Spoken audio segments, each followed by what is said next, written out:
السلام علیکم ورحمۃ اللہ وبرکاتہ۔ اعوذ باللہ من الشیطان الرجیم، بسم اللہ الرحمن الرحیم۔ ربی اشرح لی صدری ویسر لی امری واحلل عقدۃ من لسانی یفقہوا قولی۔ میرا آج کا موضوع ہے عقیدہ۔ عقیدہ کسے کہتے ہیں؟ ہم ہر وقت سے کہتے نظر آتے ہیں کہ عقیدہ درست ہونا چاہیے۔ پہلے عقیدہ پھر نماز، پہلے عقیدہ پھر روزہ، پہلے عقیدہ پھر صدقہ خیرات، پہلے عقیدہ پھر کوئی بھی نیکی۔ تو عقیدہ کہتے کسے ہیں؟ اس کے بارے میں بہت کم لوگ علم رکھتے ہیں۔ عقیدہ کہتے ہیں ایسا یقین، ایسا پختہ ایمان جس کے بعد شک کی کوئی گنجائش باقی نہ ہو۔ اب اسلامی عقیدہ کیا ہے؟ اسلامی عقیدہ ہے کہ اللہ تعالیٰ نے جتنے بھی امور ہم پہ نازل کیے ہیں، جتنے بھی احکام شریعت میں نازل ہوئے ہیں، اور جو خبر اللہ رب العزت نے پیغمبر صلی اللہ علیہ وآلہ وسلم کے ذریعے ہمیں دی، ان پر ہو بہو ویسے ہی ایمان لایا جائے، یہ ہے عقیدہ۔ عقیدہ ہر عمل کے ساتھ متصل ہے، ہر عمل کے ساتھ ضروری ہے۔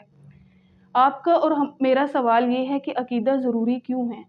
اس لیے کہ عمل کی صحت کی بنیاد عقیدہ پر ہے۔ مثال کے طور پر نماز ایک عمل ہے، اس کی فرضیت عقیدہ ہے۔ روزہ ایک عمل ہے، اس کی فرضیت عقیدہ ہے۔ اللہ تعالیٰ قرآن مجید میں ارشاد فرماتے ہیں وَمَن يَكْفُرْ بِالْإِيمَانِ فَقَدْ حَبِطَ عَمَلُهُ۔ جس نے امور ایمان میں سے کسی ایک امر کا انکار کیا تو اس کے تمام اعمال ضائع ہو جاتے ہیں۔ یعنی اگر کوئی شخص قرآن و حدیث کے مطابق زندگی گزارتا ہے اور کسی ایک امر پر، اللہ تعالیٰ کے کسی ایک حکم کا انکار کرتا ہے یا اس کو ناپسند کرتا ہے تو اس کے اعمال ضائع ہو جاتے ہیں اور اس کا عقیدہ خراب ہو جاتا ہے۔ نبی کریم صلی اللہ علیہ وآلہ وسلم کے دور میں ایک شخص بہت صدقہ کیا کرتا تھا، اور جب اس کی وفات ہوئی تو صحابہ نے نبی کریم صلی اللہ علیہ وسلم سے اس کی نیکی کا تذکرہ کیا اور کہا کہ وہ بہت اچھا شخص تھا اور بہت زیادہ صدقہ کیا کرتا تھا۔ تو نبی کریم صلی اللہ علیہ وآلہ وسلم نے فرمایا کہ اس کے تمام اعمال ضائع ہو گئے کیونکہ وہ ایمان باللہ نہیں تھا، اس نے اللہ تعالیٰ پر ایمان نہیں لایا تھا۔ تو ایمان باللہ یہ بہت ضروری ہے۔ جتنے بھی اسلامی امور ہیں ان میں سب سے اہم رکن جو ہے وہ ایمان باللہ ہے، اللہ تعالیٰ پر ایمان ہے۔ یہ اسلام کا سب سے پہلا رکن ہے۔ یعنی جتنے بھی اسلامی امور اللہ رب العزت نے ہم پر اتارے ہیں ان میں سب سے پہلا امر عقیدہ توحید ہے، اللہ تعالیٰ پر ایمان ہے، کلمہ ہے لا الہ الا اللہ۔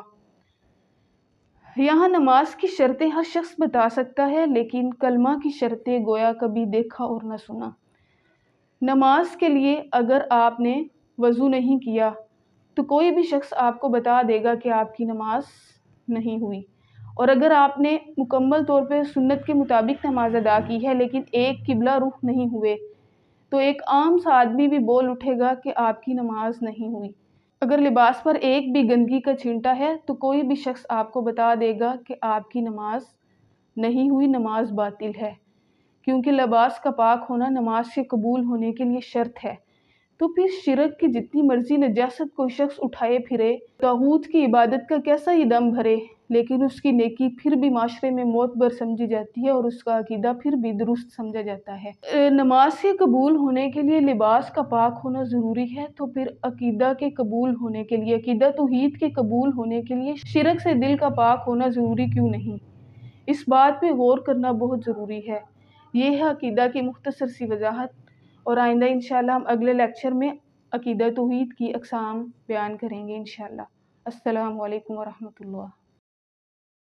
Hafiza Zahra Safi YouTube official channel